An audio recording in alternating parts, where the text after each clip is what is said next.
You know that feeling, right? Drowning in a sea of to-do lists, ending your day feeling completely busy, but not actually productive? Well, you are in exactly the right place. We're about to build a system to pull you out of that chaos into a state of calm, focused control. Let's get right into it. So let's start with the big question. Why does your brain feel so incredibly full all the time? We've all been there. You've got project deadlines swirling around, emails you have to answer, calls you need to make, and that little voice in the back of your head just chanting, don't forget this, don't forget that. It is exhausting. But here's the thing. That feeling of mental clutter, it's not some personal failure. It's a universal challenge for pretty much anyone doing knowledge work today. And these are the classic symptoms, aren't they? Putting off the really important stuff, feeling like you're just spinning your wheels, your brain reminding you to buy milk at 3 a.m. This is that state of overwhelm we are going to fix. And the solution starts with a really fundamental shift in how you think. And that big shift is all about creating something that productivity guru David Allen calls a trusted system. The whole idea, the core principle, is to stop using your brain as a storage closet. Here it is. This is such a simple but profound truth. Think about it. Your brain is amazing at having ideas, at connecting the dots, at solving complex problems. What it's absolutely terrible at is remembering that you need to pick up a prescription on Tuesday. Trying to hold on to every little thing creates this constant low-level stress that just drains your best energy. So the whole point is to get all of that stuff out of your head. A trusted system is just a tool. It could be a notebook, an app, whatever, that you trust 100% to hold everything for you. See, when your brain knows that every single idea and task is safely captured somewhere else, it finally gets permission to let go. And that frees up all this incredible mental space for the deep, focused work that really matters. And here's what one of these can look like out in the wild. This is just a simple digital task manager. But notice how everything has a home.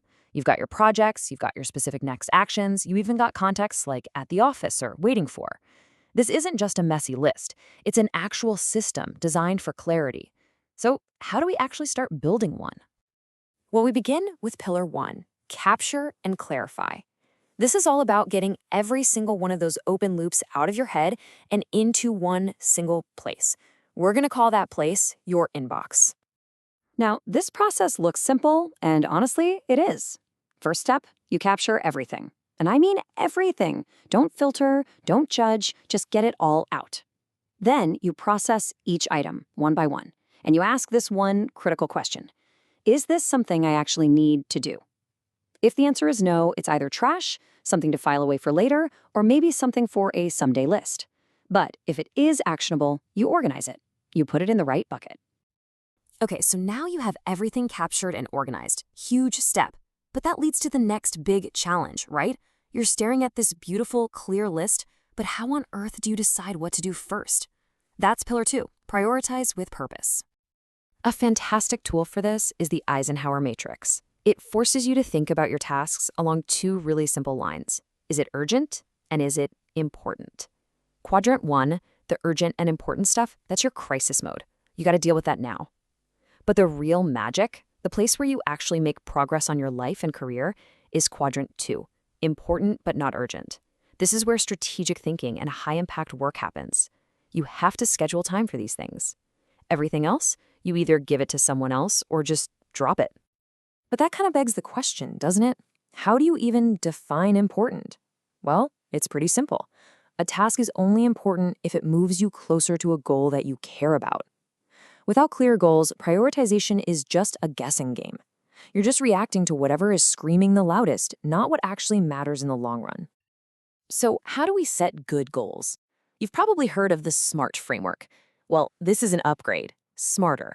It adds 2 absolutely crucial components at the end, evaluated and revised. This is so important because it acknowledges that goals aren't set in stone. The world changes, you change, and regularly checking in and adjusting course ensures you're always working on what's truly important right now. Which brings us to our final pillar, execute with intention. You've captured everything, you know your priorities. Now comes the hard part, actually doing the work without getting sidetracked by the million distractions of modern life. Let's look at 2 super powerful techniques here, time blocking and time boxing. The easiest way to think about them is this. Time blocking is about protecting your focus from other people. You're making an appointment on your calendar with your most important work.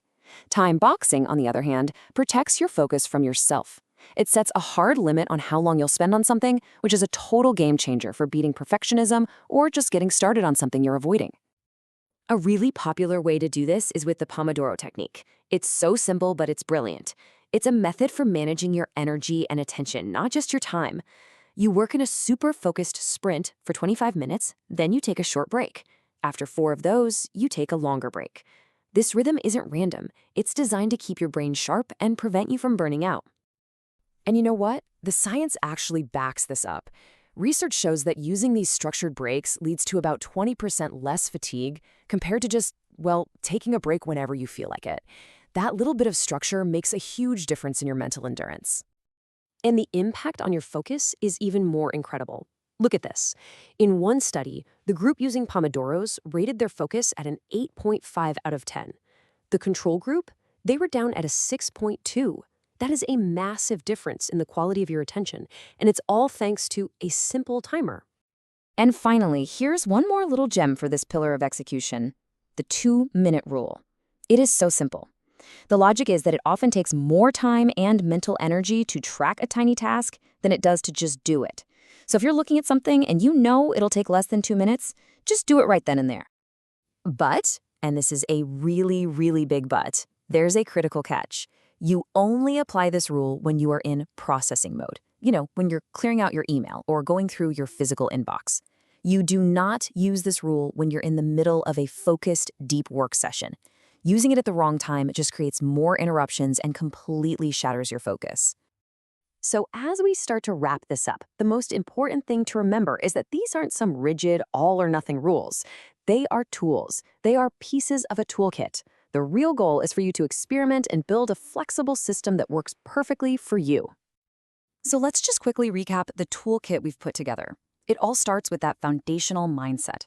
Get everything out of your head and into a trusted system. From there, you organize the chaos by capturing, processing, and organizing. Then you prioritize with purpose, using tools like the Eisenhower matrix and smarter goals. And finally, you execute with real intention, using powerful focus techniques like time blocking and the Pomodoro method. And that really brings us to the end. These principles can genuinely change the way you approach your work and your life, taking you from feeling constantly overwhelmed to feeling calm and in control. So the only question left, really, is the one that sits at the very heart of this entire system. What is your next action?